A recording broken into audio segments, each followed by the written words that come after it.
I am. There's so much going on politically, and you're all plugged in or you wouldn't be here. But there's a particular email that comes out every day, and it's called Coffee and COVID, and the guy publishes it on Substack, but you can get it delivered to your email box. And I read a variety of things to try to keep up, not easy. This is the best read on the internet, folks. So I know I've mentioned this a number of times. I'll probably keep mentioning it. How many of you have started receiving this? Can I just see a show of hands here? Not many, okay, but a few, right? How many of you regret it? Okay then, one. That thing I was saying about the secretary? God bless you. All right, anyway, it's a great read. And again, there's so much going on. I'm going to start just for a minute at the federal level.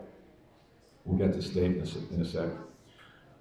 This administration, I'm just glad I've lived long enough to see the miracles that are occurring in this administration.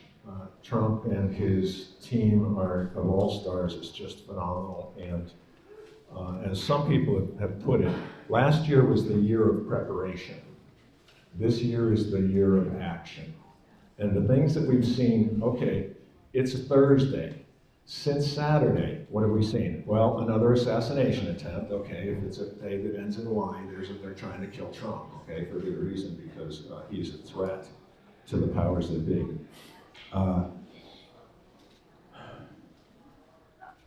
Everybody loves Anthony Fauci, right? Okay, so his number one assistant just got indicted. And yeah, this week, right? And on the same day, James Comey was re-indicted. Wow, okay. The Southern Poverty Law Center was indicted this week for bank fraud and all kinds of things. And we're just getting warmed up. And then yesterday, the Supremes handed down a decision about the Voting Rights Act, and they said, I'm sorry? Oh, we sure do. But whether or not our folks in the legislature, Representative Ligon, could you help us out with that? Redistricting here in the state? In any event, they held that redistricting, in order to take into account race alone, is unconstitutional. And you got to completely recalculate the odds of the midterms now as a result. I mean, Florida took about 10 seconds to pass their redistricting. So the things that are happening, and this is just a short list of things. Oh, then there was the executive order a couple of weeks ago on mail-in ballots, which is brilliant, and it's gonna make it much harder for the cheaters to cheat. And I would say the Democrats to cheat, because they're mostly, but it's not just them. All right.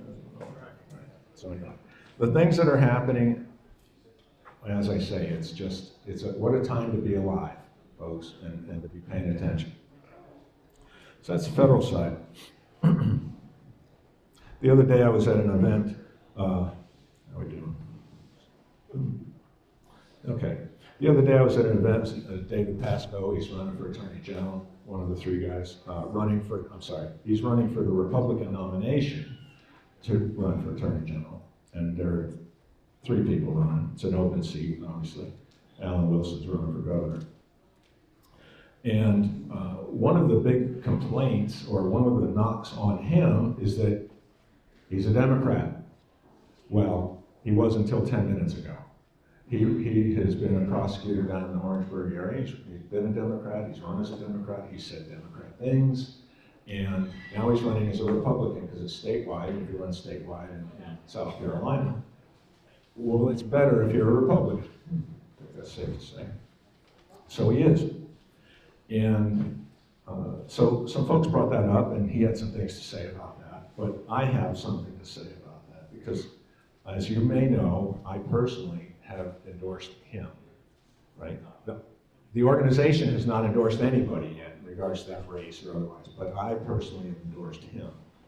And the Republican versus Democrat fiction that we've been told all our lives is like, it goes like this. The Democrats are evil, and the Republicans are good. And while the ideals of the two parties vary widely, I mean, okay, we believe that men can't get pregnant. That they're not so much. They're for open borders, we're for border integrity. There are many men, they're for lawlessness and taking away gun rights from the law-abiding, and we feel the opposite. So in our ideals, we are very different. It's absolutely true. Does anybody here remember, were you all around for the, I know there it was, Tea Party days, right? Right, Tea Party days, and we had this groundswell of grassroots reaction to the overreach of the Obama administration. What happened to the Tea Party? Was it the Democrat Party that squelched them? No, it was the Republican establishment that squelched them. Right? It wasn't the Democrat Party. Right? So that's kind of a clue as to what we've got going on. Fast forward to 2020, stolen election. For those of you who don't believe that, I'm sorry. But stolen election, all of a sudden the grassroots are back in it, and we have a standard bearer now, which is Donald John Trump. And a lot of the grassroots started killing, remember, right? Dan Schultz, the precinct strategy, right? A lot of people started getting involved after that, a lot of grassroots people. And again, the establishment reacted like this was a virus and needed to stomp it out. And we certainly saw this in spades here in the state. When Greenville and Horry counties were taken over by grassroots, the GOP parties in those significant counties, the state level GOP went to extraordinary efforts to stomp that out. They were successful in Horry, but not in Greenville. And since then, we've seen this growth in the grassroots participation. And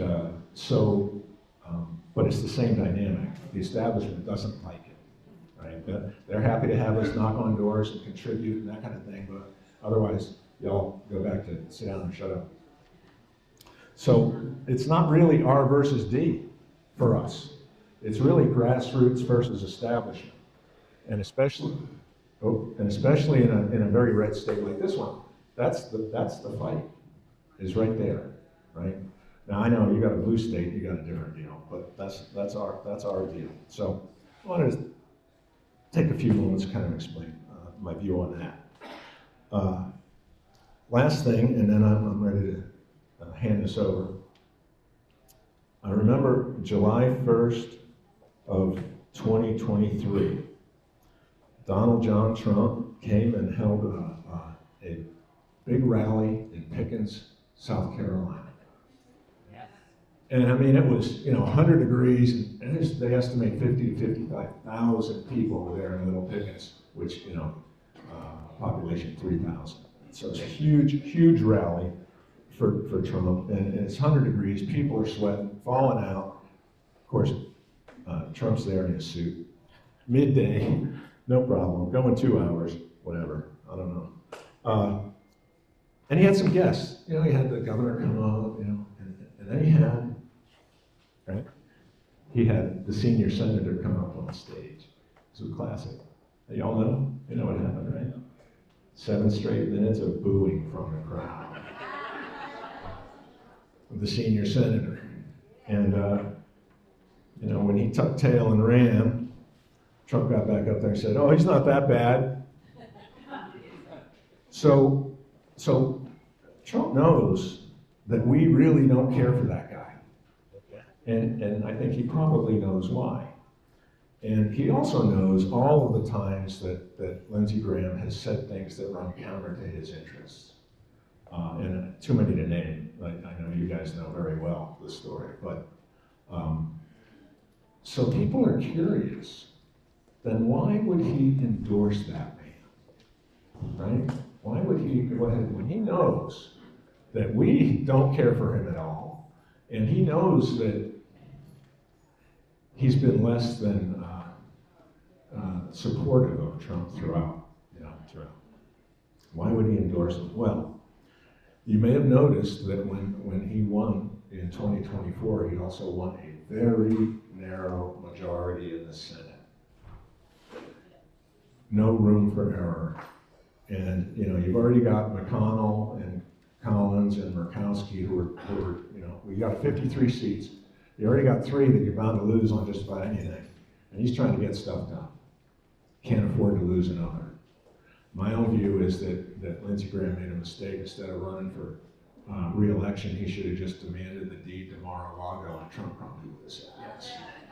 He had him over a barrel, and he really did. And, you know, I can't blame Trump for this. It's, you know, the stolen elections again. But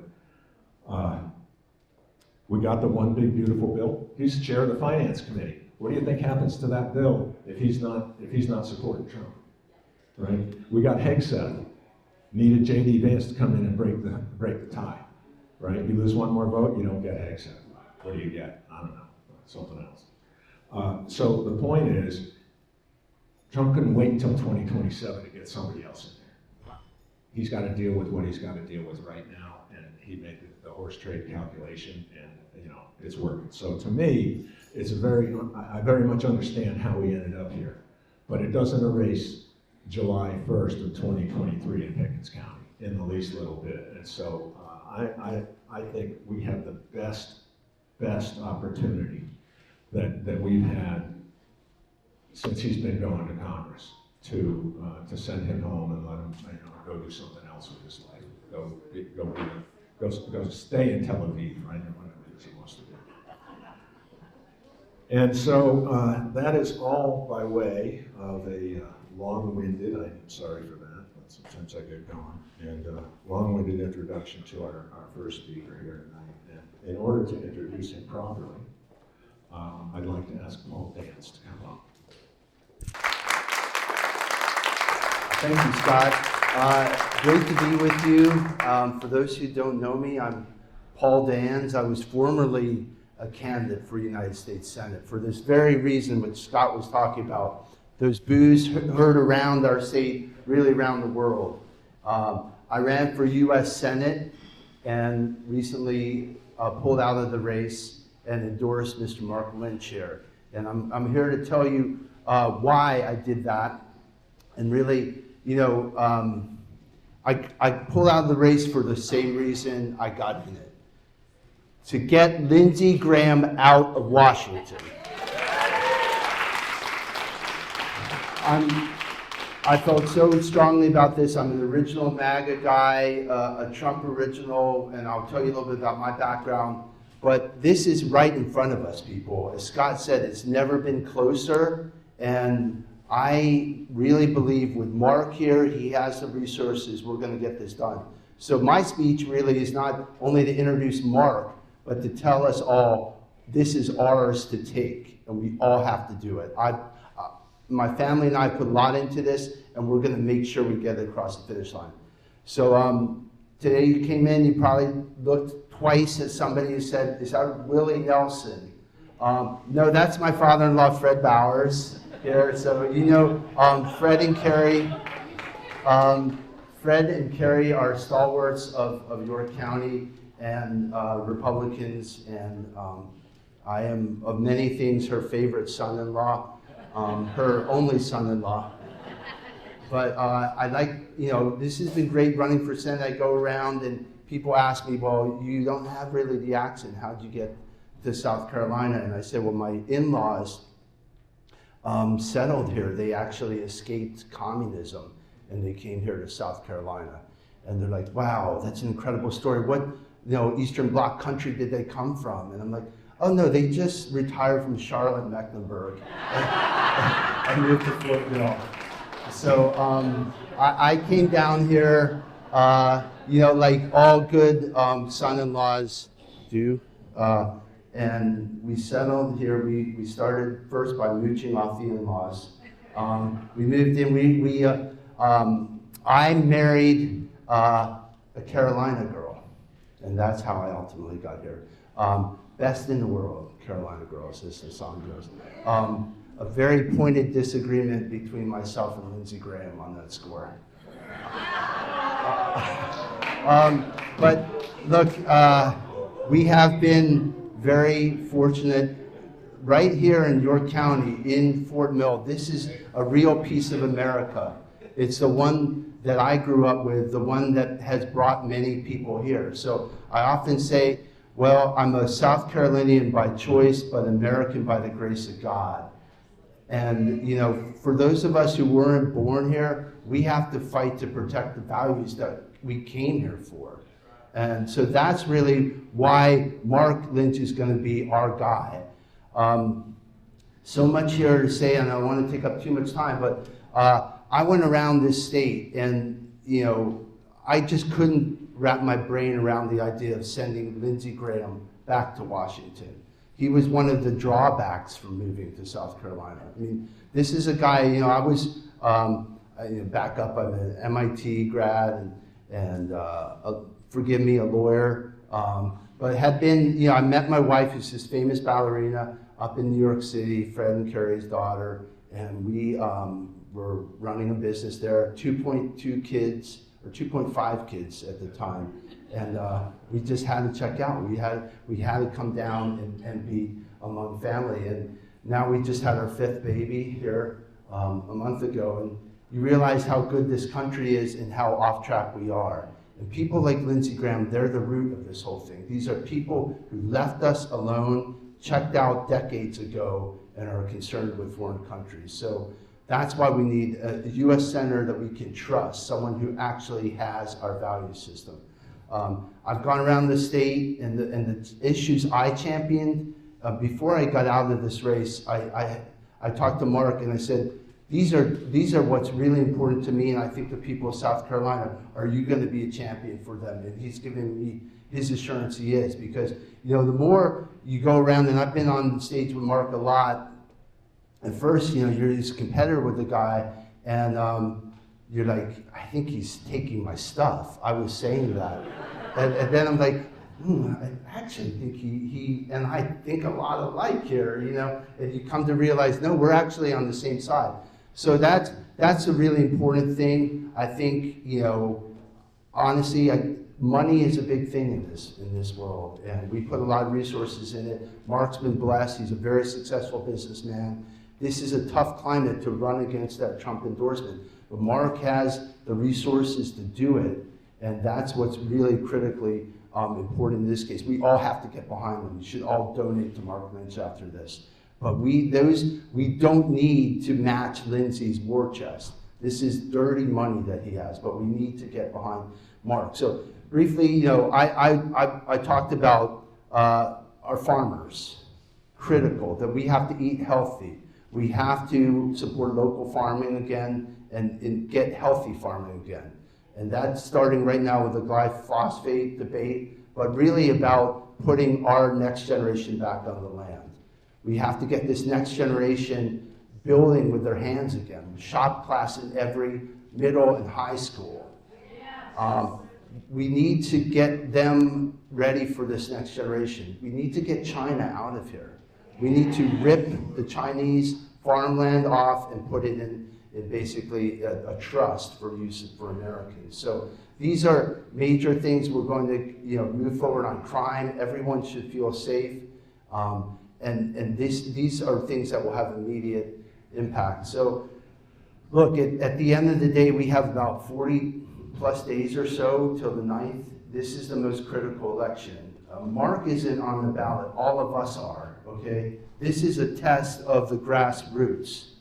This is really, as Scott was saying, this is what the establishment likes to do. And look, you're never going to find me say a bad word about the boss, President Trump, because I'm a guy who went to work for him as a volunteer in 2015. I ultimately made my way into the Trump administration, worked under Dr. Ben Carson. I spoke to you all here several years ago. After Trump administration, I fought for election integrity. I saw the thing get stolen in real time down in Georgia. And then I was the architect, the director of Project 2025. So that's where I've come from. I spent the last 7 years of my life kissing the wife and kids goodbye, Fred and Carrie jumping in there, helping us with our kids, and I was tooling off to Washington and making that late night drive back to Fort Mill on Friday night. So that's what I've dedicated, and I'm not going to let that work go for naught. to just turn this Senate seat back to Lindsey Graham. So I'm asking you all to listen to Mark Lynch tonight. This is a man who has our values, who is a man of God. That's ultimately what we're trusting in. Forget the noise when they assault, whatever nonsense they're talking about. Who is going to be the guy who does not grant mass amnesty? Mark or Lindsey Graham? Lindsey Graham, that's going to be the first thing he's going to do. Who's going to be the guy who stabs MAGA in the back at first option? Lindsey Graham, the guy who said, you should have shot more J6 protesters in the head. Who's the guy who's going to force the jab on you? Who's going to, basically never go after the trans stuff in the schools or whatever? That's Lindsey Graham. Why? Because we know he's never done it. We've seen it. It's all on us. So, again, I'm going to be spending the next 30, 40 days here on the campaign trail with Mark and going around and meeting when he can and talking to media and getting fundraising done. This is all on us, though. This will upset the entire order. You want to make change in South Carolina, the whole thing crumbles when Lindsey Graham goes into retirement. So we're going to put him on a golf course. We've got great golf courses here. We're going to aim for a golf course in Florida, though, to put him out to pasture. And I really, I'm not going to be a stranger, folks. Fort Mill is our vacation spot. So that's where we come up for the summers. We still live out in Springfield here. And it's a great place where we can leave the kids with the in-laws sometimes. So we're always here, and it's great to see you all again. I would like to introduce your next United States Senator from South Carolina, Mark Lynch.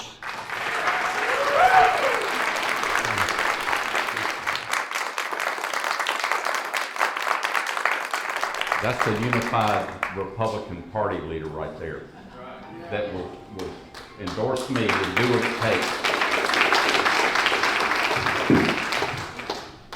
Paul, thank you again. That just shows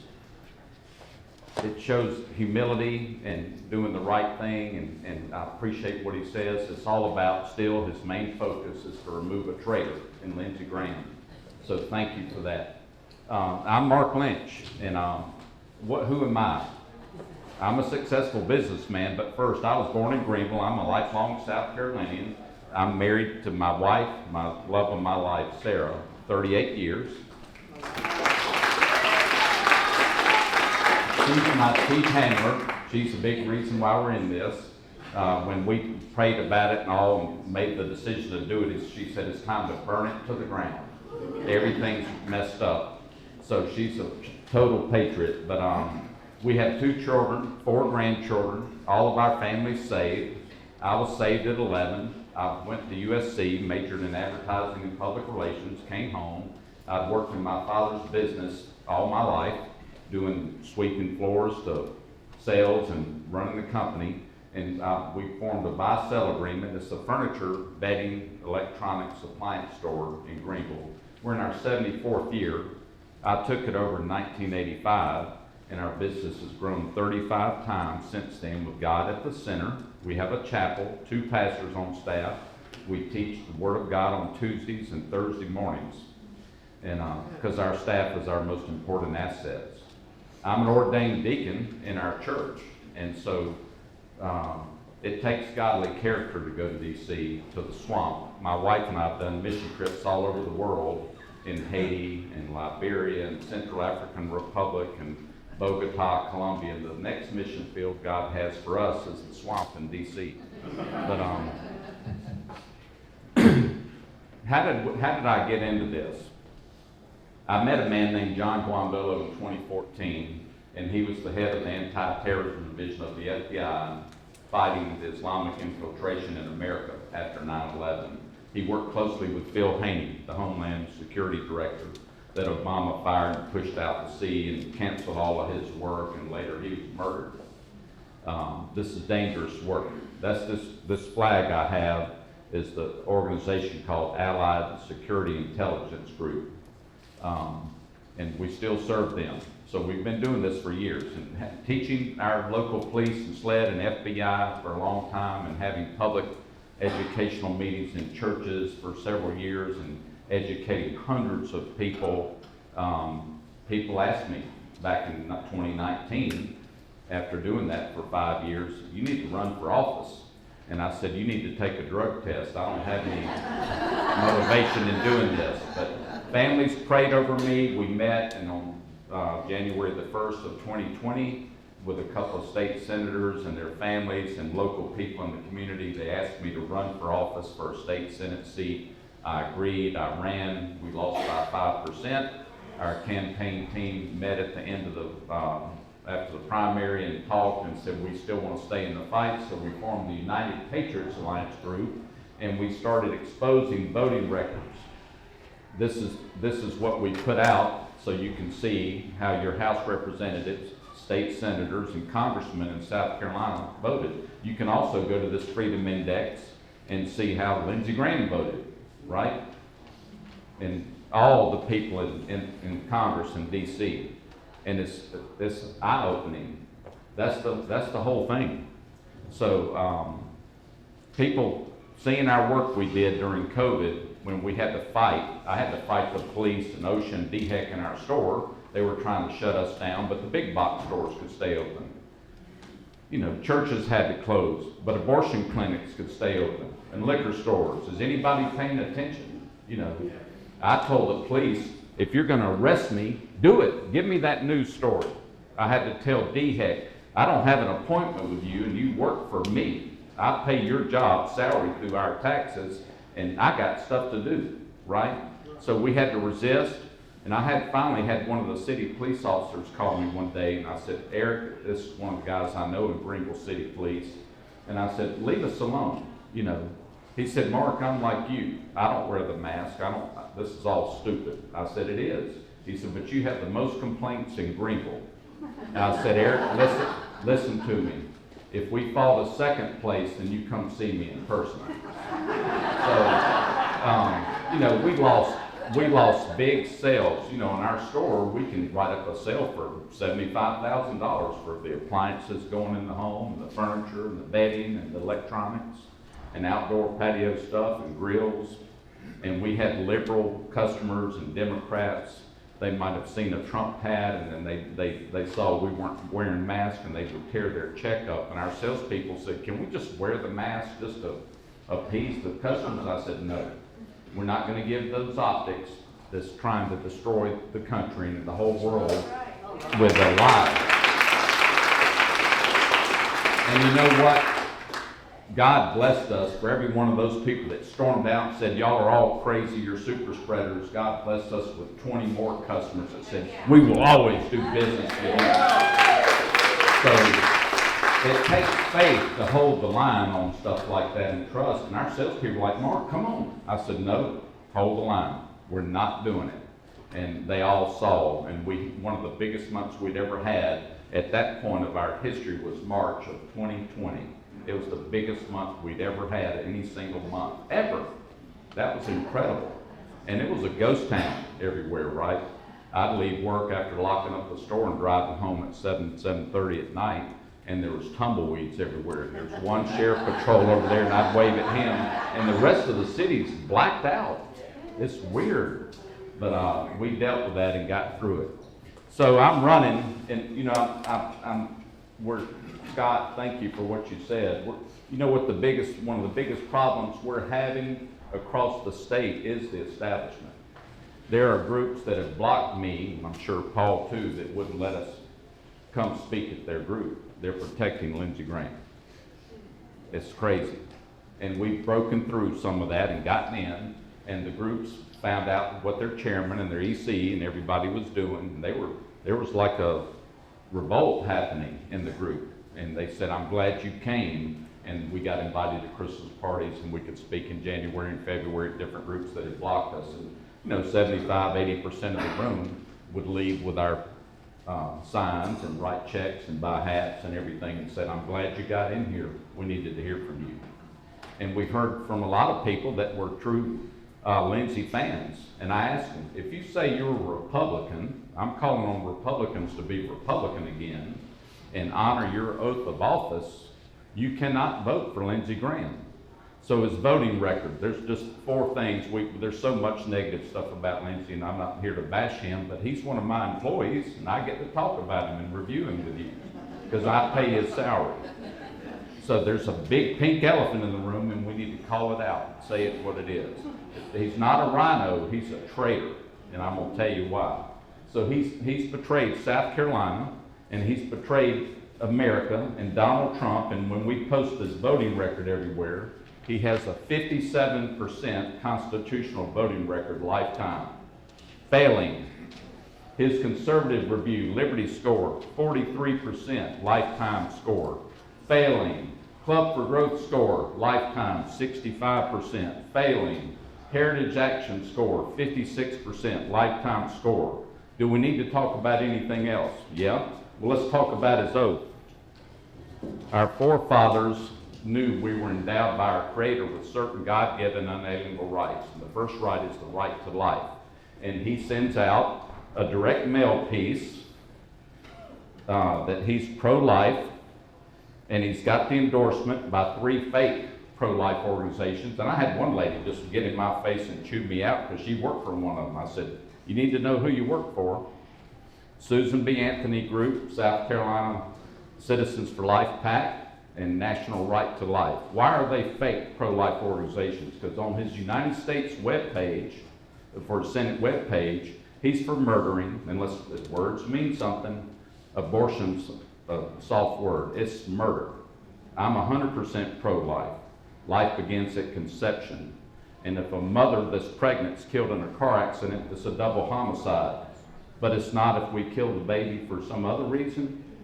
Right? I love Ray Comfort's 180 movie. It was 30 minutes. Everybody should watch it. He walks people through out in a city just interviewing them. And he finally, about 20 minutes through the interview, letting them answer their own questions, he goes up to them and just says, it's okay to murder another human being. When? Never. That's the answer. And he changes their mind. And some of them get saved. So anyway, he's for murdering babies up to 15 weeks.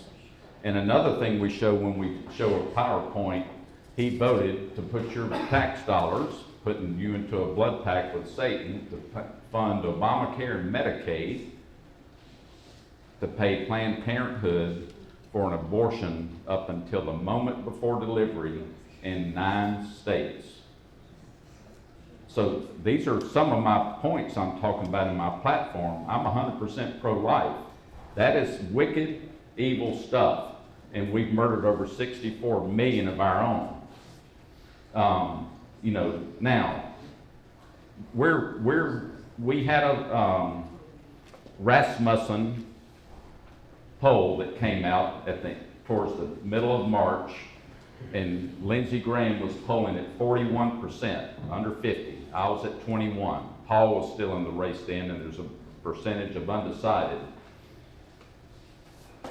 On an informed ballot, it flips. I go to 34, and Lindsey goes to 23, and Mark Mitchell, who put this poll together, who's the head pollster for Rasmussen Reports, a very expensive polling that we did with 1,000 completes, and he says Lindsey Graham is in real trouble in the solidly pro-Trump primary. When South Carolina Republican voters learn the candidates' records, they shift sharply to conservative challenger Mark Lynch. With a large undecided pool and strong Trump alignment on border security and America First issues, Lynch is well positioned to win the nomination and the seat. So a lot of skeptical people out there that used to ask, how are you going to beat Lindsey Graham, senior senator and all that stuff? And I said to him, listen, he's just a man. And one of the gentlemen in that group I was presenting that night said, I wouldn't call him that. But this is politics, and some of y'all have heard me say this before. When you define what politics means, poly means many, and ticks are blood-sucking parasites. And so this is it. So I want to tell y'all something from the very beginning of our campaign in February of 25, when we filed And my wife and I prayed about it, and we decided to get in this race. We had a washing of the Holy Spirit. We're ready to go. God said, you're going to grow like never before. Get ready. And so we're over the target, and the junk has started.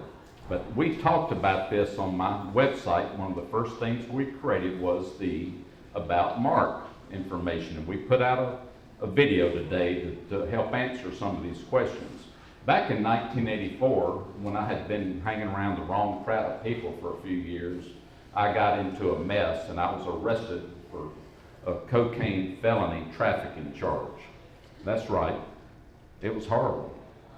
I finally hit bottom and I went and got help, and I've been clean and sober since 1985 on August the 14th, when I went down and picked up my white chip after recovery and later received a pardon for my felony. I have a clean record. Some of these idiots out here running against me are saying Mark's not fit to be in the US Senate, and you know he can't have guns, and we've seen pictures of him with guns. I have a lot of guns.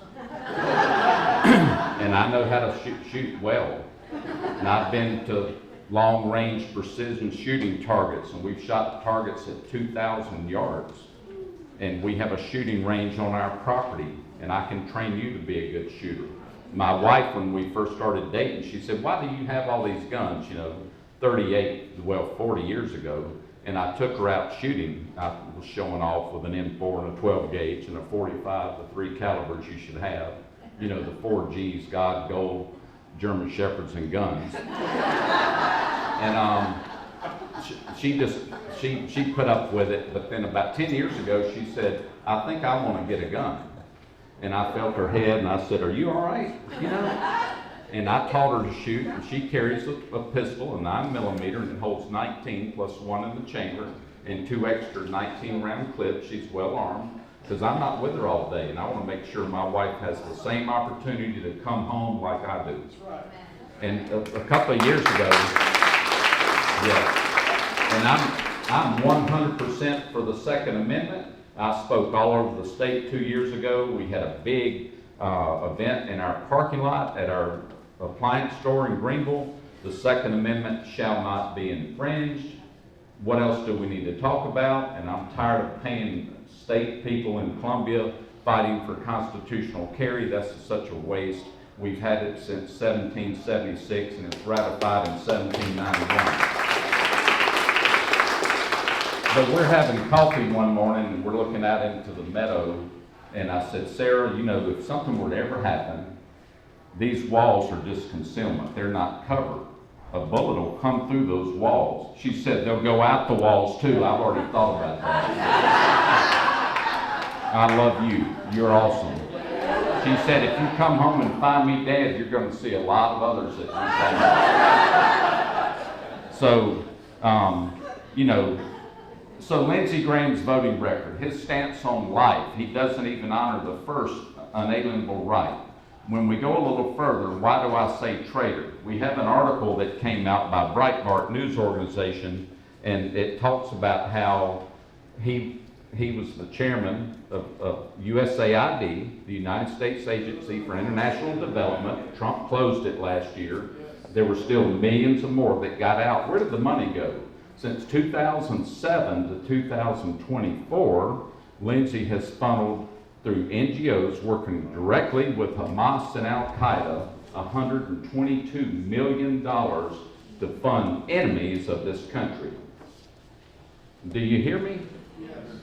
That's treason.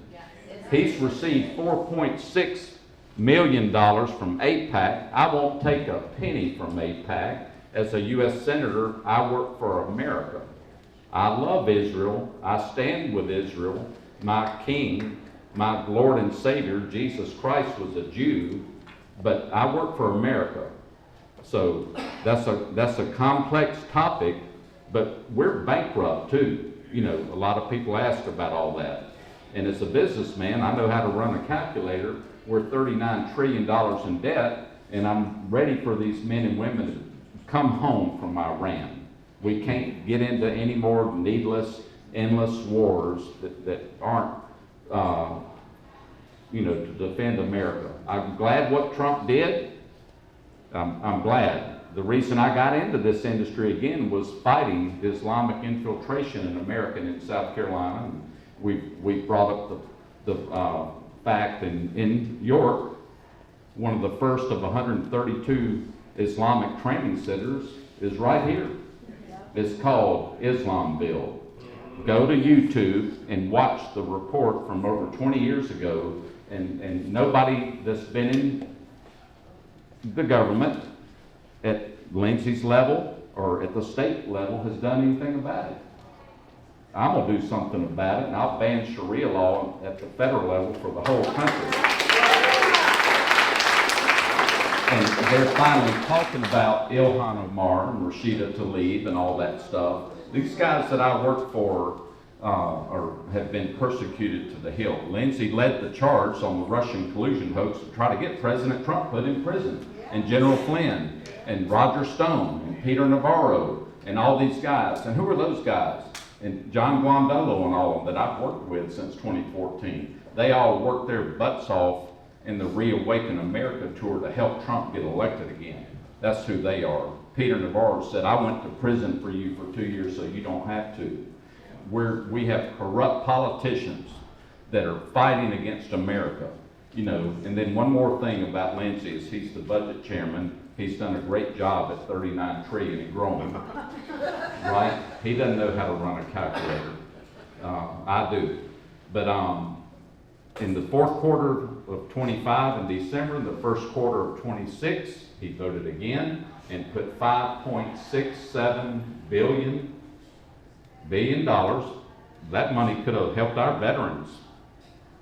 It could have done a lot of stuff. 5.67 billion in December in the first quarter of 26 to fund illegal aliens to buy them shelter, clothing, medical care, hotel rooms, food. Illegal citizens got all that money that we don't have. That's treason. So, what am I about? The first thing I'm about is, when we talk about my platform, my platform on life, my platform on the Second Amendment. I'm America first. Lindsay's Lindsay first, America last. He's been AWOL. He hadn't been in South Carolina. Everybody asked him where he's been. He's been over there in Israel all this time and trying to start World War III. And we now we have terrorist cells right here in America that we have forgotten about. What are we doing about that? He isn't doing anything about it.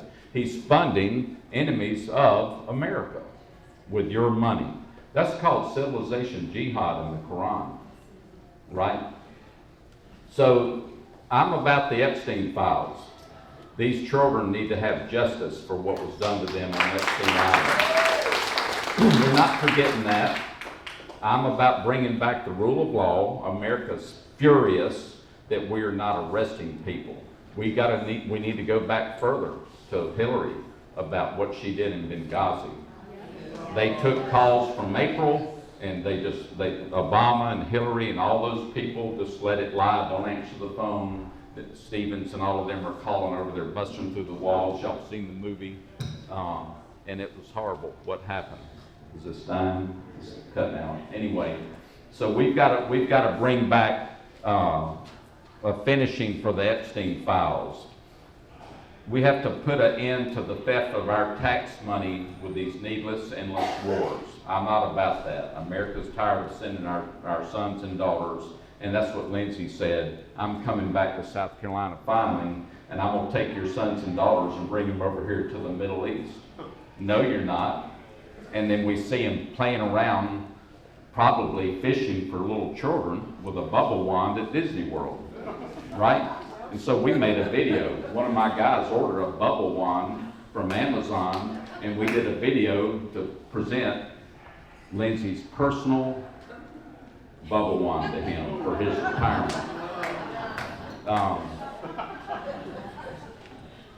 Our push cards, if you look at it, we have a lot of information you won't see a lot of candidates talking about. And one of the things is removing us from the United Nations. We have no business being in that. That's unconstitutional for us to be a member. We have our own sovereignty right here in America we have to protect. I'm not going to let a 57% majority of Islam people tell us you turn your guns in. We're going to do that all over the world. No, we're not. We run our country, not the United Nations. The wall, of course, we got to finish that. One of my daily meditations, God talks about that.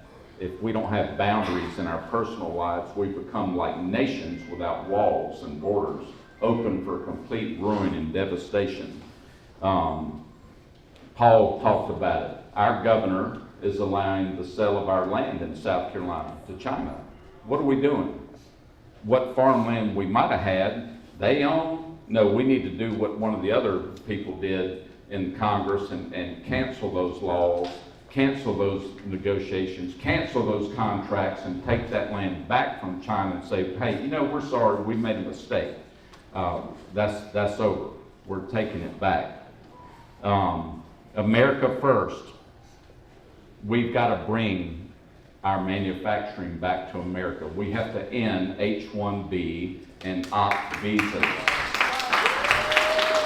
Our latest statistics show 9 out of 10 jobs recently were given to people that are not born here, that were on visas. And our college kids, like in the young Republicans at Clemson, one of the students said, Mr. Lynch, I appreciate everything you're saying, but you know, I'm an engineering student, I graduate next year, and I'm gonna be competing against a kid from India. Their country paid for their tuition, and they'll take my job for half pay, and I was born in this country, you know, so we gotta stop all that.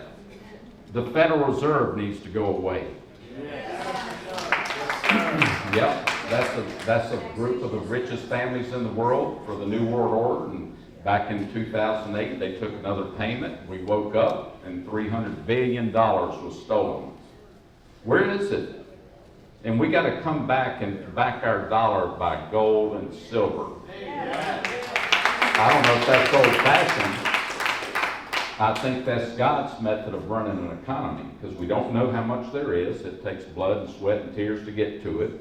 And if we don't have any more, we don't print more money and spend it when we don't have the gold to back it. And if you look through history, every nation that got up to around 200 years, we survived that, we're at 250.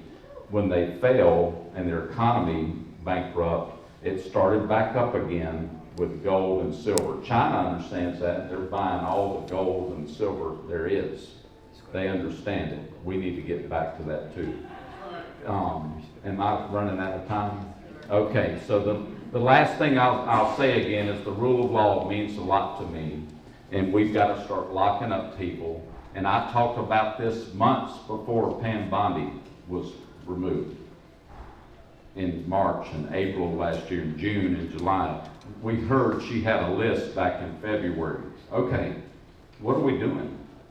You know, we have a list.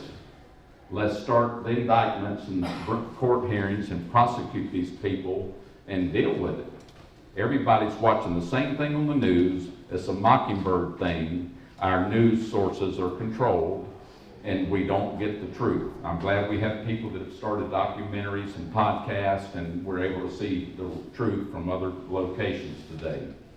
But you know, one of the things, and I'll end with this, we've been dealing with the SAVE Act for how long? Right? The Democrats know they can bring up a threat of filibuster, and then these Republican cowards that are feckless, that are really traitors too, you can look at their voting records, they give up, and we close down Homeland Security and stuff like that for 45 days. That's just horrible. So we've got to get rid of that. But we own the White House with President Trump. We own the House and we own the Senate. And why can't we get the SAVE Act passed that requires an ID and proof of citizenship, especially in our times and that we're living in right now with 20 million illegal people in our country, and they're not all looking for the American dream, I promise you. We could talk for 5 more hours and bring in stuff that will put your chin on the floor, and you will be shocked at what's happening with the Islamic terrorists that walked into this country to their appointed locations. We fought that in the state. The unmarked buses were bringing hundreds of them in twice a week, dropping them off in Greenville and your towns and everywhere, and there's not a homeless increase. Those people went where they're prepared to go, like this Islamville and mosque. There's no such thing as a Muslim church. But what will I do in the US Senate? I will use the power I have, and I'll get 4 other senators, and we'll form a committee, and we'll make a motion to vacate John Thune and get him removed. I'm a fighter, and I'm doing this for the love of country, the love of God, love of my wife, who says, you're the only one I know that can do it. We're all in. We prayed about this, and when we met with Roger Stone back in February of last year, he said, Trump, I want to see 2 things, your polling and how much skin you have in the game. We've been debt-free personally and corporately since 1999, and we prayed about it. We came up with a number, and we took $5 million of our own hard-earned money for the last 4 years, busting it, growing a business, growing a family, doing ministry in recovery. We've led thousands of people out of the lives of addiction into freedom in Christ. That's what we've done. Lindsay's attacking us on that. It's reversing on him. Right? God's using what he meant for evil for our good and his glory. And we're prepared to go to D.C. and fight for you. And that was awesome the way you said it. This is your election. If you want me to go, do what it takes. What can you do? People say, call me, tell me what we can do. So I'm going to tell you right now. You don't have to ask me that later while we're hanging out talking. Get on your knees and pray. This is spiritual warfare. It's a deep state of evil like you've never seen. What else can you do? Take your cell phone. Everybody doesn't have to get out in the heat and knock doors and walk around miles all day on a Saturday. Call your friends and your family and tell them about me. Word of mouth testimony is the greatest thing. What else can you do? It takes money. God will provide. He's the owner of our campaign. He owns all the cattle of 1,000 hills. Pray about it. Send what you think God wants you to send to us. We need it. We're spending money. We're on our 4th or 5th TV campaign. It costs, $135,000 to run a TV commercial across this state with a frequency that people will see it. So pray about that. And then, keep in the fight. I hope that when we get the right people in office, eventually some of our groups doesn't have to work from the outside. I will have the people in office that'll just do their job. That would be nice, wouldn't it? Thank y'all.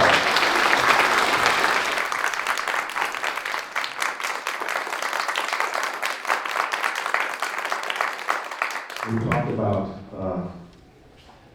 the establishment and the grassroots, and we are in primary season, and this is hot because generally who wins the primary wins the general. So our elections are happening in 5 weeks, and it's critical. So one of the elections, and I don't know why this keeps cutting out, so projected. All right. One of the elections is a competitive race in our District 26 for the State House. And we have an incumbent there, who's first term incumbent. We have one nominal Democrat from York County represented at the State House. His name's John King from Rock Hill.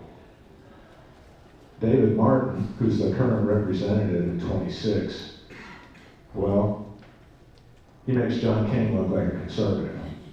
His voting record is to the left of John King, this quote-unquote Republican. Now, to be fair, he is a trial lawyer. So, again, Paul, no offense, but, the state, if you're following Pasco's campaign at all, it's an earful because he makes it very clear that our state is run by the trial lawyers. And not to good effect, right? So, I believe the senior senator is an attorney, if I'm not mistaken. Jag, right? Anyway, our next speaker is challenging this man, Elizabeth Enns is a wife to Jesse of 27 years and mother to, I have it on good authority, 3 wonderful teenage sons. They lived in York for 20 years, York County, and are founders and pastors of Antioch International Church. She's a former classroom teacher, founder of Patriotic Students of America, as well as She Leads Carolinas. Elizabeth is running to be the next state representative for District 26, and most importantly, note, she is not a trial lawyer. So, Elizabeth.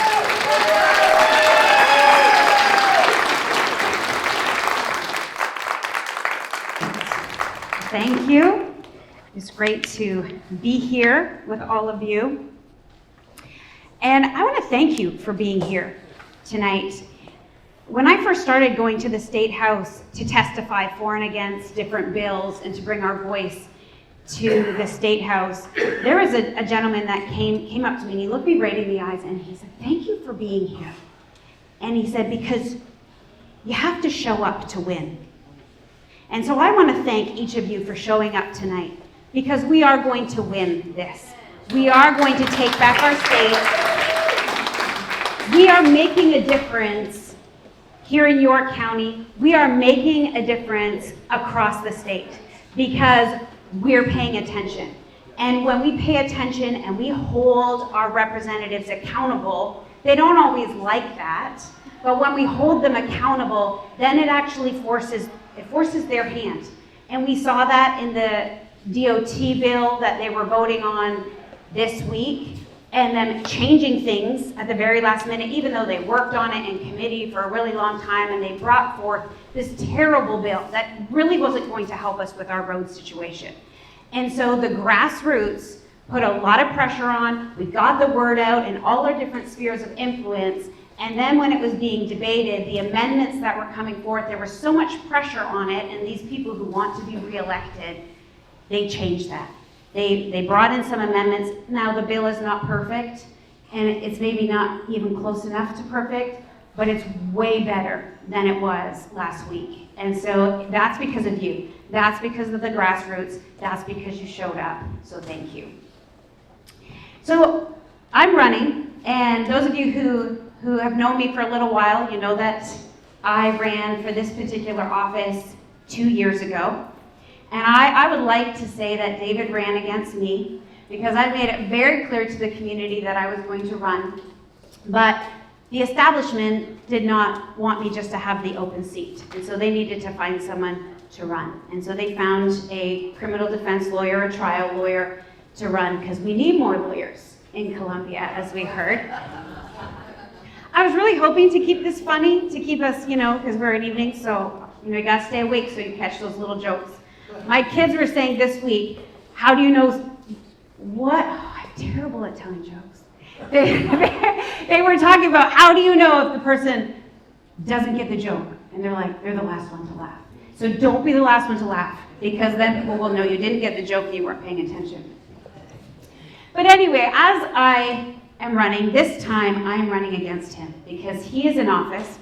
And the night that he won 2 years ago, I called him to congratulate him because we're all supposed to be on the same team. And I honor that. I so appreciate the fact that, Paul, that you're here to honor and stand with Mark. And there's so much honor in that. And so I called up David to congratulate him. And I said to him, I don't need this. I have a very fulfilled life. I love what I do. I love my family. I don't need this title. As long as you vote according to the Republican platform, we're good. I will support you. I will rally. This is great. I don't need to do that. And so he's like, yeah, of course I will. I'm like, great. But as you heard in the introduction, there are Democrats with a better voting record than our current representative, and that is not acceptable. And so when people ask me, why are you running? That's a major reason. Because we need proper representation, and we have a Republican supermajority. That means that the people of South Carolina want the Republican platform upheld. It's not complicated. When I go to the State House, when I first started going to testify in 2021, I just thought, I mean, this is going to be great. You know, you need to hear both sides, and then they're going to choose according to the Republican platform because we're the majority and we voted them in, and that's what we want. But I was so shocked when I would sit and in these meetings, in these committee meetings, and hear them kind of waffle back and forth and treat the people terrible who were coming to testify. They would badger us and make us feel small and try to intimidate us. I'm like, this is ridiculous. I actually sent in a formal complaint to the State House how no citizen should be treated like that. And so things started, we just kept seeing this over and over, that we're fighting so hard for basic rights. We're fighting so hard to make sure that we're protecting the life of the unborn. We're fighting so hard to not have these extra laws like hate crimes. If you kill someone, most likely you hated them if you killed them on purpose. So to add a hate crime and extra things and to try to think that you know what someone's intention was and why and you try to muddy the waters, that becomes very dangerous very quickly. Other things that really we shouldn't have to fight for, like the CRT bills or the Save Women's Sports. Women's sports are supposed to be for women, right? I have 3 sons. Their bodies are way different than mine. Way. Their thinking is way different than mine. Even their eyeballs are different than a female's eyeballs. They just are. Our bodies are totally different. So this is science, right? These aren't things we should have to fight for. These aren't things we should have to defend. A man is a man. A woman is a woman. Women's sports were made so that they can compete against each other, because most women, if we're honest, we might be a little bit smarter, but we might not be able to throw a football as far. So there's just differences that happen here. And when I was going to the State House, I'm like, why is this an issue? Why are we fighting for this? We shouldn't have to fight for it. I get it, you talk about it, you discuss it, you debate a bit, but it should be open and closed, shut case. But then we would get these wimpy bills passed that have a great title, but then when you look into it, they're like the judicial reform bill that passed last session, it didn't even come close to doing enough to really clean up our system and to make things just and fair. And that is something that we have to continue to fight for. But while we don't have a supermajority, because if we're against all the trial lawyers, sorry for the good lawyers in the room, we're a minority if we don't have enough good lawyers there. If we just have lawyers that are in it for the system. And so we shouldn't have to fight this, but this is another thing we're fighting. Right now, parental rights. God-given rights. The state should not own your children. The nation should not own your children. God gave them to you and entrusted them to you to raise. You should decide what's best for their health, what schooling is best for them. All of that is your God-given right that should be protected by the Constitution. And we are struggling to pass a proper, strong parental rights bill, and that should not be the case.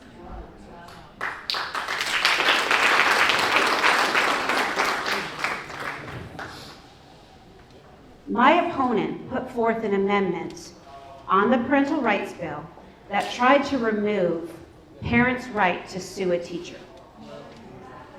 If my child is in a class and a teacher is hurting them in some way, I'm not going to go through what somebody else thinks are the proper channels and maybe talk to them and talk to the principal and talk to this other person. I'm going to pull my child out and I'm going to go to the police and I'm going to go through the proper authorities to deal with protecting that child. So what this showed us, thank God that amendment didn't pass and didn't even come close, but what it showed us was that my opponent is not in favor of the family and not in favor of parental rights, but is in favor of just protecting the teachers. Now, we have amazing teachers, but occasionally we do come across a bad apple. And we need to be able to protect our children from anyone who might try to harm them and wrong them in some way.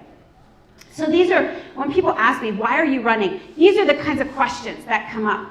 The other day I was knocking on doors and this woman opened the door. And I'm knocking on people who always vote in all the Republican primaries. So you would think that I'm going to meet a friendly face every time I knock on a door. I meet a lot of Democrats because, and I'm not joking, because the Democrats always vote in our primaries. And so I'm not sure when someone opens the door, if they're just having a bad day, if they're a Democrat, if they just don't like me, if they're a little grumpy. Usually, 9 times out of 10, they're so wonderful.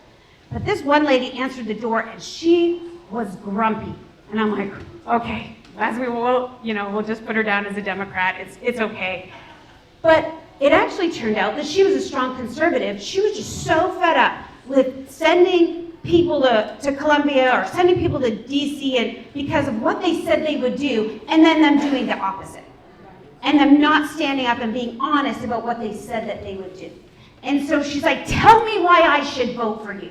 And I was like, oh my goodness, she's like, come on, tell me why I should vote, in a really aggressive kind of way. So I'm like, she's like, but specifically. So I started going through all of these bills. I started talking about the Department of Transportation bill. I started talking about the parental rights bill. I started talking about this ridiculous tax bill that they've said is going to lower everyone's taxes. And when I came out a year ago saying, this is going to raise our taxes, oh my goodness, the slander actually makes me laugh because they're like, it's lying Liz, and she's just telling lies, and she's not telling the truth. And I'm like, look at the money. Look at the facts here. This is the truth. You're actually going to raise the majority of people's taxes. So then, actually, at the State House, their financial person looked at it and said, actually, they're right. We are going to be raising their taxes. You can't lower taxes if you don't shrink the budget. That math doesn't work out. They're using new math or something. And they're playing a shell game. They're just shuffling things around. You're going to pay more taxes. Okay, you can pay a little less tax. We're going to help the rich people pay less taxes. All of that nonsense. So they walked it back quietly. They moved some things around a little bit more, and they made it a little bit better. But still, there is 26% of South Carolinians will actually next year have higher taxes in this tax cut. And it's the middle class. And for Fort Mill, because our tax bracket is actually higher than the majority of the state, 30 to 35% of our people will see higher taxes. And this is on state documents. This isn't just me making it up. This isn't me telling lies or trying to slander anyone. This is state documents and us just telling the truth and sharing the truth. They voted to raise our taxes. They voted to raise my taxes. And they're telling everyone that they're lowering taxes. So I'm running to represent our voice. I'm running to represent the people, not the lobbyists, not all the different PACs and companies, major big box companies. I'm running to represent you, to make sure your voice is heard in Columbia. Do I need to wrap up? Okay. So people always ask, like Mark said, how can I help you? What can I do for you? For me, those of you who live in Fort Mill, if you live on this side of the 77, you can help me by coming over to that side of the 77 to help us knock on doors and things like that if you're able. You can also take out your cell phone and text, call your friends and say, vote for Elizabeth Enns, support Elizabeth Enns. As you know, campaigns cost money. My opponent, he has raised, I think, around $115,000. The majority is from lawyers. We don't need that much money. I don't even know what he's going to do with all that money. That's not my business. But we do need finances to be able to do what we need to do, to advertise what we need to do to get the word out. So thank you for your support. Thank you for your prayers, my family. We need it. And for those of you who can volunteer and help in some way, phone calls, door knocking, we have a sign-up list over there by the door. Thank you. Most of y'all know me. If you don't, you haven't tuned in some to the county council meetings and heard some of the things that I've said. But I just wanted to tell y'all, for who doesn't, a little bit about me. And basically, I'm Tommy Adkins, and I represent District 3, and it's the largest district in the whole county. I run a dairy farm and I work on heavy equipment. My wife Carolyn and I have been married for 39 years coming August. That ain't nothing yet, y'all. Wait till you hear this. We have 7 kids, 2 grandkids. We was hoping we'd have more by now, but and 1 other grandkid we just learned on the way. Yeah. Basically, I stand for God, family, and freedom. And I definitely want small government. I believe in responsible growth. And if y'all have listened to me, I believe real strongly in self-sufficiency and that you should always meet your needs before you meet your wants. And government should always tighten its belt before the rest of us have to. I'm running again to continue to try to preserve more of the western York County, which happens, if y'all don't know it, the last part, what I remember and a lot of other ones in this room of the way it used to be. Basically, since I have been in council, and Debbie can vouch for this, we have not increased the general fund taxes since we've been in there. And I'm going to continue to assure you that I have no interest in doing it. But I urge everybody to come and vote June the 9th. And for the western side folks that I see in here, I appreciate your vote. And I would like now to where's Thomas? Thomas, would you like to say a few words right briefly? But I thank you. Tommy asked if he could yield some of his time to Thomas, and we are going to honor the request. Thank you very much. Well, I'm actually, my name is Thomas Dismukes, and I'm actually a candidate for the United States Senate as well. Many people of you said if you have no idea who I am, which makes total sense. But actually, let me just call out Tommy. I'm actually in this race partly because of Tommy. I saw his picture years ago, and just in his overalls, just a good, hard-working, honest man. And I thought, good gosh, the integrity of that man, he just loves York County, and he inspired me. I am actually born and raised in Spartanburg, South Carolina. Went to Spartanburg Technical College, majored in horticulture, went to Clemson University, and then did an undergraduate and a master's degree there in tissueculture, hydroponics, and bioengineering. It has nothing to do with what I'm doing now, but that's what I did. And what I was doing there, what I was doing in that college, I had the opportunity to read the biography of George Washington Carver, and I love that man. If you've never read his biography, it's pretty amazing. I love the outdoors, I love plants. But he said, no one has a right to come into this world and then leave it without first leaving behind a distinct and legitimate reason for having passed through it. And once I heard that, I thought, that's pretty profound. I think it's our obligation, it's our responsibility, it's our duty to kind of leave a mark, to not just walk through this life endlessly, but to do something with our life, And I feel like I've kind of done that. I've lived in a lot of ways. I've lived the lives of 10 people in so many different ways. But I've truly been blessed. I've traveled all over the world, 50 countries or so, and all over the United States doing different types of things. And I've been a youth pastor for many years, and a speaker and a teacher and all kinds of things like that. But I'm kind of at a point in my life now where I guess as a Christian, I've always felt like, everything I do, I need to always glorify God. Whether in my actions, or my words, or my posts, my encouragement, I want people to see me and see Christ. And so, I don't know why, but I felt the amazing urge, mainly because I got frustrated with the federal government. I felt like that my voice wasn't being heard. The common man was not heard, and that bothered me. Can someone not please just represent the normal person?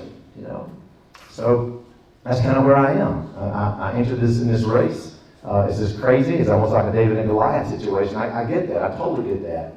But I'm a pretty simple guy. I'm really simple, and I don't try to make complicate things. But I'm free, and that's why I'm able to do what I'm doing now. I'm debt free. No one owes me anything. I have no strings attached to me. I have no political parties pulling my strings. I do what I love to do, and I'm passionate about it because I want a voice. And someone said, Thomas, why don't you run for a local office or a state office? Well, I believe the great American philosopher, Deputy Barney Fife, said it right? What did he say? He said, nip it in the bud, he'd always say, right? Well, it doesn't, quite frankly, it doesn't matter what's going on in South Carolina. If we don't fix a problem in Washington, it's all for naught. And again, I'm a pretty simple guy, so just F-R-E-E. I'm doing this because I'm free, and I want people in South Carolina to be free. I want America to be free. F-R-E-E. F, fiscal responsibility. $39 trillion. $39 trillion. And honestly, we can't even comprehend $39 trillion. And my daughter was just asking us, I mean, how big is, we can't even comprehend $1 billion.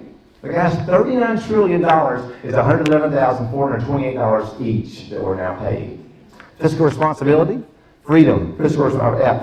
Fiscal responsibility, can we please restore law and order, our borders, right? Voter integrity, we don't have those things, they're all gone. Can we please restore just common sense? It's amazing all the problems we have can be restored by common sense. And last but not least, civility. Last 2 E's is this. Can we please just end government corruption, end government overreach, right? And also, more importantly, can we please just empower, encourage, and equip economic growth? And I think that's how we're free. I would love to talk with you more. My name is Thomas Adkins, and I am running for the United States Senate. I just want to represent you. I just want to represent the common man. Nothing special about me. I'm just your neighbor next door that just wants to have a voice. All right? God bless you guys. Thank you. I want to tell you guys a joke that Tommy told me. He said next time he's going to bring hay bales so we can all sit on them and we'll be more comfortable than the chair. All right, but we saved the best for last, and that is your proven voice with a heart for Fort Mill, Debi Cloninger.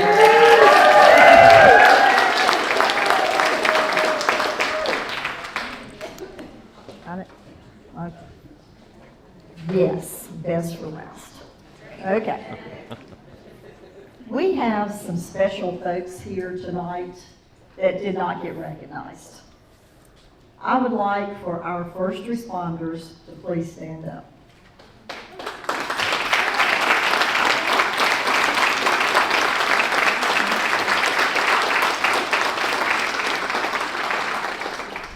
We have in York County the best fire service of anywhere in the state of South Carolina. I will put them up against anybody. Not only are they the best, but they have the biggest heart. And I love these guys. Most of all, I try to keep on their good side, just in case I have a little problem. Actually, during COVID, my husband did have a problem. He had to go to the hospital. I had to call 911 for the first time in my life because he had blood clots pouring out of his body. And so when those guys came from Flint Hill, I said, I'm telling you something, you best take really good care of this person because he is my life. So, and they did. And I love them too. But I might love y'all a little bit more. Okay? Don't tell me. Okay, so I am Debi Cloninger. I'm County Council Representative for Fort Mill on the other side of the interstate. It gets a little complicated, but I'm running for re-election. And yes, I ask myself why I'm doing this, but I have, we've had a lot of issues in Fort Mill, and I know you probably have heard about a few of those, and I have a lot more to do. I have a list, in fact. I have 4 yellow legal pads that I take notes when I think of something that I've got to call somebody and circle back around and try to do this and help somebody with raw sewage that's coming up in front of their house. You know, we've worked on new sewer lines through Regent Park. I've walked behind my church in a raw sewage field to try to find a leak. Now, I didn't think I would ever do that. And I have learned more about raw sewage than I would ever have to learn in my entire life. But anyway, hazards of the job. Okay, so I do feel like that this campaign pretty much is really run on simple principles and a promise. And that promise is that I do have proven experience, and I do have a heart for my community. So I'm going to highlight the worst thing. I'll start with the worst thing first, which I'm sure you've heard of CILFAB. Yeah, everybody's heard of CILFAB. Okay, so I was one of 3 no votes for their tax incentives. I do believe that, well, one thing that keeps me awake, a lot of times I wake up at 3 o'clock in the morning, are the 1,900 children that are about 800 feet away from that hazardous chemical plant, and that's what I'm calling them. They do not produce solar cells. They're a hazardous chemical plant. And don't ever let anybody tell you anything different. I do continue to stand with the parents of Fort Mill, and bless their hearts, the Fort Mill School District resolution that nobody has even had the gumption to come back to them and at least acknowledge that they even sent anything out. And that would be our illustrious governor and the AG, nor the county has even responded to it. But that resolution says, and I agree with it, that they are to remove those hazardous chemicals and strictly limit their operation to non-hazardous assembly.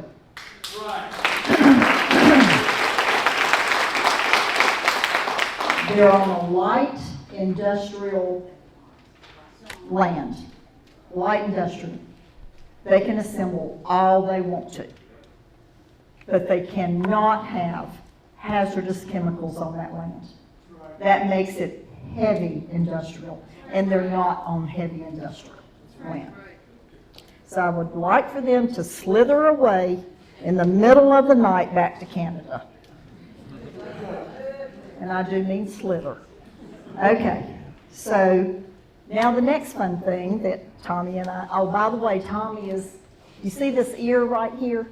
Sometimes it gets really red because he's in my ear all the time. He's on my right side, and you're on the right side, right? Okay. So he's in my ear all the time. Anyway, we're in the budget season, yay for us. And basically, I am determined, I mean, I have this big, huge budget book. It's very scary, but I'm digging. I truly am digging. I know Tommy. Carolyn is the master. She is the master digger, and I call her every day to find out what she's found out. Okay, so we're going to root out, together we're going to root out this wasteful spending. And we're going to rein in this growing budget, and we're going to take a hard look at some unnecessary departments that some folks have decided that we must have, and we must not have them. So we're going to protect. I am just, and Tommy is right there with me. We are going to protect your hard-earned tax dollars. So kind of my new philosophy on this is let's get back to the basics. It's very simple. Just a very simple statement. Let's get back to the basics.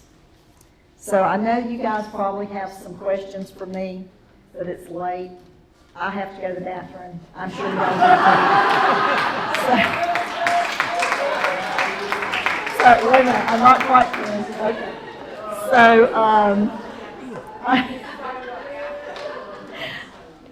So basically, I'm serving this community because for me, this whole thing, day one, when I started way back then, it has never been about politics. Never for me.